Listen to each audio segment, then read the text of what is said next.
Assalamualaikum warahmatullahi wabarakatuh. Teman-teman, hari ini kita akan bahas tentang hukum bacaan idgham. Pada seri video pertama, kita sudah bahas sedikit tentang hukum bacaan ini, dan sekarang kita akan ulas lebih dalam lagi serta mencari contoh-contoh bacaannya. Tonton video ini hingga selesai, siapa tahu ada pelajaran baru untuk kalian dari video ini.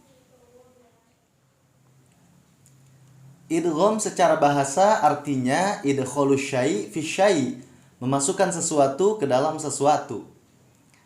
Itu artinya memasukkan huruf hijaiyah kepada huruf setelahnya.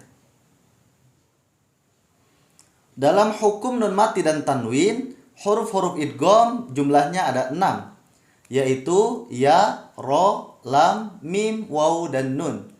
Biasanya dalam ilmu tajwid disebut dengan lafal yarmaluna agar kita lebih mudah untuk mengingatnya.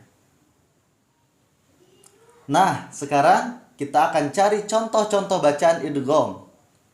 Ingat ya, karena kita sedang membahas tentang hukum nun mati dan tanwin, maka untuk menentukan hukum idgham ini kita harus cari nun matinya dulu atau tanwinnya. Kemudian jika sudah bertemu dengan nun mati atau tanwin, maka kita lihat huruf setelahnya. Jika huruf setelahnya ada di antara 6 huruf ini, maka hukum bacaannya bisa dipastikan bahwa bacaan tersebut memiliki hukum idgham. Sekarang kita lihat contoh-contoh bacaan berikut ini.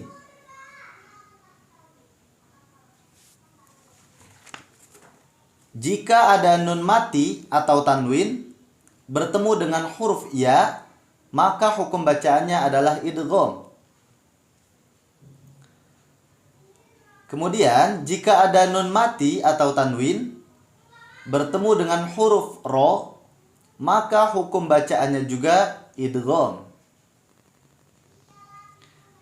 Yang ketiga, jika ada nun mati atau tanwin bertemu dengan huruf mim, maka hukum bacaannya juga akan menjadi idgham. Yang keempat, jika ada nun mati atau tanwin bertemu dengan huruf lam, maka hukum bacaannya pasti idgham.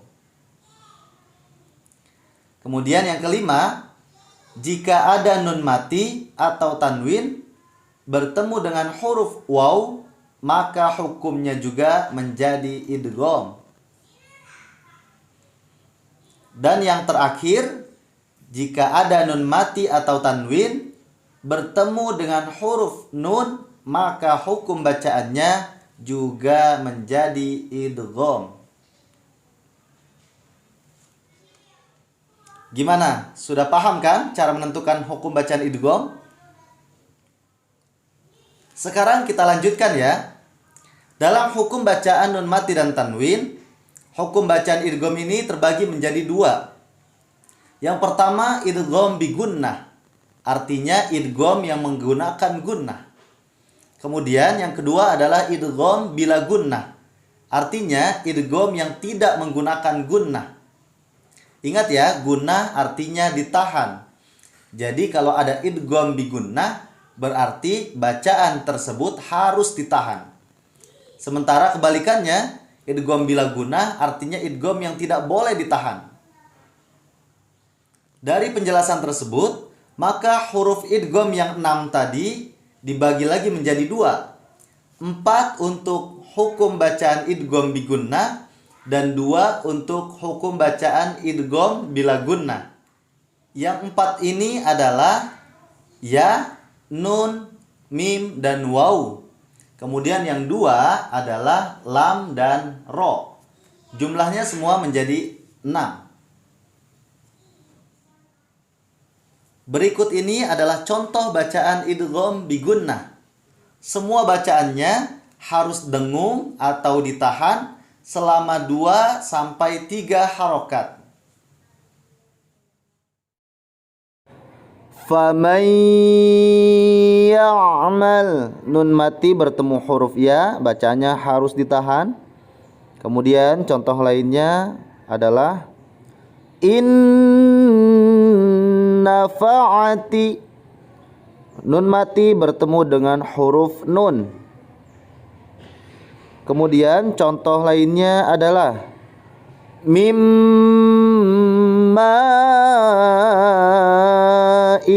Mimma, nun mati bertemu mim. Dan yang terakhir miwaliyin, nun mati bertemu dengan huruf waw.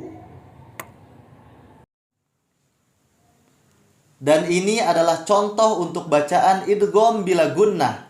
Seluruh bacaannya tidak boleh dengung atau ditahan.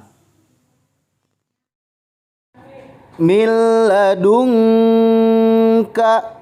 Milla, nun mati bertemu dengan huruf lam, tidak boleh ditahan atau dengung. Kemudian contoh lainnya wailul likulli, tanwin bertemu dengan huruf lam. Kemudian contoh lainnya adalah mirrabbikum, nun mati bertemu dengan huruf ro, bacaannya juga tidak boleh dengung atau ditahan. Begitulah teman-teman pembahasan kita pada video kali ini.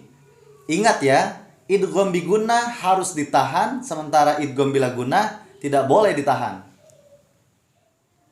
Terima kasih sudah menonton video ini, semoga bermanfaat. Kita akan bertemu pada video berikutnya. Wassalamualaikum warahmatullahi wabarakatuh.